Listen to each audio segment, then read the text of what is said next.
Ikaw ba ay isang registered sole prop business owner at hindi mo alam kung anong option deduction ang iyong pipiliin sa filing ng iyong ITR? Welcome to Tating Discussion kung saan dinidiscuss natin ang ilan sa mga tax filing concerns and other accounting related concerns. Tara, pag-usapan natin ang topic na to. Ang sole proprietorship ay isang klase ng registration kung saan ang isang individual ay nagrehistro ng isang business. Ang isang registered self-employed, whether businessman yan or as a professional, ay meron silang tatlong option na pwedeng pagpilian kapag nagpa-file sila ng kanilang mga income tax return. Yung iba nagtatanong bakit may tatlong option. The reason why registered self-employed has 3 option of deduction is to reduce their tax liabilities. Majority kasi sa ating mga self-employed registered ay tag as micro-business. Ibig sabihin, mas maliit yung kanilang kinikita compare sa mga large-scale business. Meron tatlong option deduction na maaaring pagpilian ang mga registered self-employed. Una na dyan yung itemized option deduction. Pangalawa, yung optional standard deduction o mas kilala as OSD. At yung pangatlo ay 8% option. Marami pa rin sa mga registered self-employed ang naguguluhan kung ano yung mas maganda nilang gamitin na option deduction sa filing ng kanilang ITR. Ang tatlong option deduction na naibigay ni BAR na pwedeng pagpilian ng ating mga self-employed registered pagdating sa kanilang option deduction sa ITR ay pare-parehas na may mga advantages at disadvantages. Dito sa video na ito ay didiscuss natin lahat ng comparison at para makita nyo alin ba ang mas tutugma sa inyong business model. Unahin natin i-discuss ang itemized option deduction. Sa option na to ay allowed ang taxpayer na mag-less ng certain expenses from your adjusted gross income. Ano ba yung iyong adjusted gross income? Ito yung from your gross sales, ililess mo lahat ng expenses na related doon, which is yung sales discount, sales returns and allowances, at yung mga cost-related expenses mo para makuha mo yung gross income mo.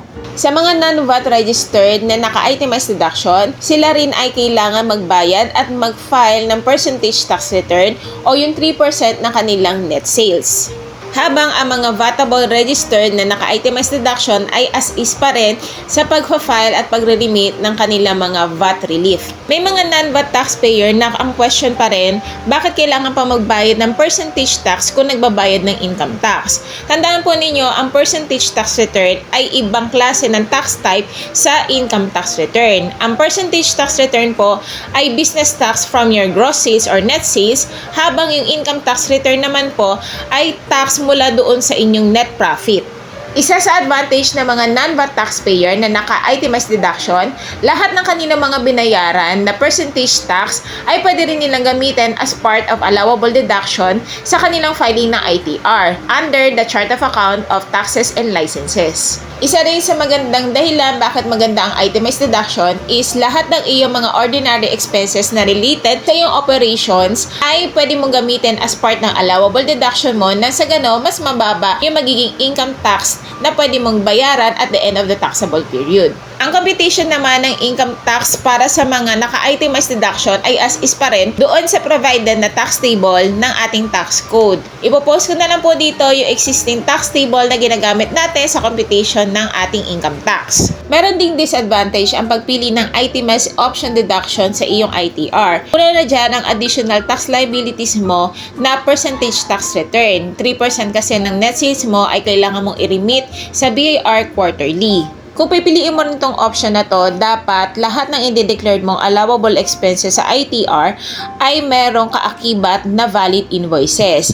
Dinidisallow kasi ni BAR yung mga expenses na dineclared sa ITR kung wala tong supporting valid documents. Another thing, kung wala ka naman masyadong expenses na ma-i-declared sa iyong ITR, masyado rin malaki yung magiging tax due mo kasi wala kang pambawas na expenses. Ngayon, pumunta naman tayo sa pangalawang option deduction na nabanggit natin kanina, yung optional standard deduction or yung OSD. Sa OSD naman, 40% ng inyong net sales ay papasok as part ng inyong allowable deduction, habang yung 60% naman ng inyong net sales ay yun lamang po ang mako-consider as inyong taxable income. Ang mga taxpayer na naka-OSD ay mandated din na mag-remit at mag-file ng kanilang mga percentage tax return or yung 3% na kanilang net sales. Isa sa advantage ng mga taxpayer na naka-OSD sa kanilang option deduction ay hindi na nila kailangang isipin or mag-worry kung ang kanilang expenses ay walang valid receipts or valid invoices. Bakit? Dahil nga yung 40% ng kanilang net sales ay considered na as part ng kanilang allowable deduction. Meaning to say, ito na po yung magsisilbing expenses nila na ibabawas doon sa kanilang gross income. Sa computation naman ng kanilang income tax, katulad lang din sila ni itemized deduction na merong tax table na sinusunod. Kung ano yung bracket na papasukan ng kanilang taxable income, yun yung susundin nilang computation para makuha nila yung amount ng kanilang income tax payable. At katulad din ng ibang option deduction, meron din tong disadvantage. Una na dyan ay yung pagkakaroon mo ng additional tax liabilities, yung iyong percentage tax return kasi 3% ng iyong net sales kailangan mong i-remit sa BIR. Isa rin sa disadvantage ng mga naka-OSD, unlike sa mga naka-itemized deduction, yung kanila mga binayaran na percentage tax return ay hindi na nila pwedeng gamitin as part ng kanilang allowable deduction sa ITR. Dahil nga, yung OSD ay meron na silang 40% na allowable deduction coming from their sales.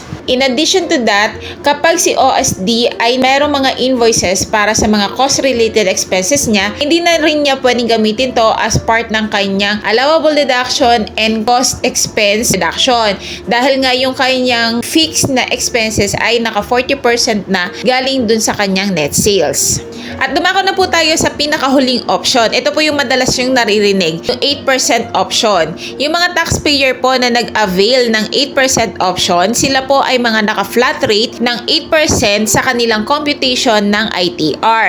Ang ibig po sabihin nito, kahit gaano kalaki ang kanilang income, unless hindi pa lumalagpas sa threshold na 3 million annually, naka 8% lang po yung kanilang tax rate. Isa rin sa advantage ng mga naka 8% option, yun na ng VAT at saka ng percentage tax yung option na pinili nila. Ibig sabihin, hindi na sila mandated na mag-remit ng percentage tax or 3% ng net sales doon sa BIR dahil nga naka 8% option sila. Katulad ng mga naka-OSD, ang mga 8% option taxpayer ay meron na ring set standard na allowable deduction. For 8% option, sila ay meron 250,000 per annum na allowable deduction na gagamitin nila pang less doon sa kanilang net sales para makuha nila yung kanilang taxable income. Advantage din na gamitin ang 8% option kung ikaw ay may small business na hindi naman ganong kalaki yung kinikita. Sabihin natin, hindi ka talaga lumalagpas ng 500,000 or 300,000 tapos maliit lang din yung nagiging expenses mo sa operations mo and even sa iyong costing. Mas maganda na gamitin mo ang 8% option.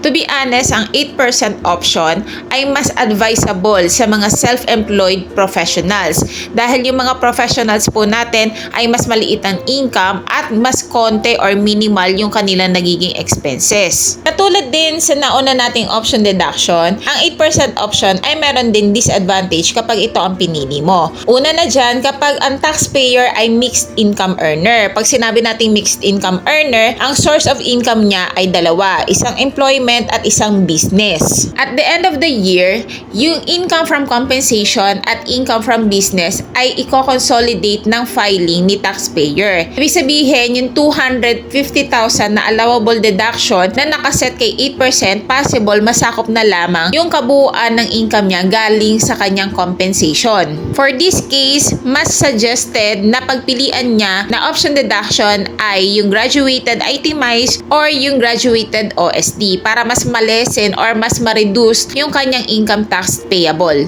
Isa rin sa disadvantage ng mga non-VAT taxpayer na nag-avail ng 8% option, kapag ang kanilang gross sales ay medyo malaki, ang kanilang allowable deduction lang ay nakastandard ng 250,000. Yung excess sa 250,000, deduction, yun na yung i-considered as part ng taxable income. And kahit meron ka rin mga expenses na may valid invoices, hindi mo na rin yan pwedeng gamitin as pang-less sa iyong ITR dahil meron ka ng set na 250,000 na allowable deduction. Ipapost ko na lang dito yung table comparison ng tatlong deduction para makita nyo ano yung mga disadvantage and advantages ng tatlong option na yon para mas malinaw nyong ma-review kung ano yung magmamatch or mag-fit sa inyong business model. Si taxpayer pa rin ang makakasagot kung ano yung mas best option deduction na gamitin nila sa ITR dahil sila yung mga nakaharap at araw-araw na nasa operation. Reminder po pala, ang option deduction na ginamit mo from the first filing ng taxable year ay dapat yun din yung option deduction na gagamitin mo at the end of the taxable year. Ibig sabihin, kung yung first quarter mo, pinili mo 8% option, hindi mo pwedeng baguhin yan sa second quarter. 8% pa rin ang dapat mong gamitin hanggang sa dulo ng fourth quarter. Pero halimbawa, kung ikaw ay nakagraduated itemized deduction or optional standard deduction at gusto mong mag-shift into 8%, hindi mo yan basta-basta gagawin. Kailangan pumunta ka muna sa iyong respective RDO para mag-update ng registration mo at ipakancel ang iyong existing na percentage tax return na obligation. In other words, ang ating mga registered self-employed ay merong choice na mamili ng kanilang mga option deduction na gagamitin yearly sa kanilang filing ng ITR. And that's it. Sana nakatulong po ito sa inyo. For more content like this, follow nyo lang po ako sa aking mga public social media accounts like TikTok, Twitter, or yung X na ngayon, then sa aking Facebook page. Makikita nyo po yung link sa aking bio. Pwede nyo pong i-click para ma-direct din kayo doon sa bawat pages. See you!